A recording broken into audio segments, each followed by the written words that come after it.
బొడ్డులో ఆముదం వేసుకుంటే కూడా అనారోగ్య సమస్యలు చాలా తగ్గిపోతాయి. ఒరిజినల్ ఆముదము ఎలా ఉంటుంది?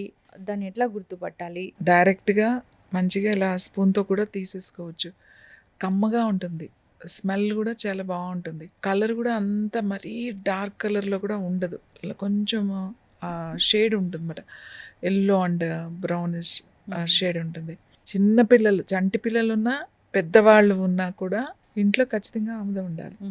అందుకని ఆముదం ముందు తెచ్చుకొని పెట్టుకునేవాళ్ళు. చిన్న లేతే పిల్లలకి ఆముదమే. ఆముదమే. డెలివరీ టైంలో కూడా ఆముదం కావాలి కాబట్టి ఆముదం వండించుకుని ఇట్లా పెట్టుకునేవాళ్ళు. ఒకప్పుడు చంటి పిల్లల్ని చూడ్డానికెళ్ళినప్పుడు ఇలాంటి ఆముదం వాసన వచ్చేది.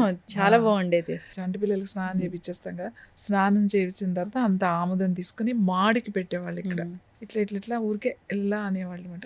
పిల్లలు కూడా పడుకునేవాళ్ళు. అలాగే పొట్టకి రాసేవాళ్ళు. ఎందుకంటే పాలు తాగే పిల్లలకి సరిగ్గా డైజెషన్ కాక ఏడుస్తా ఉండేవాళ్ళు పిల్లలు. ఈ ఆముదం పొట్టకి రాసేవాళ్ళు.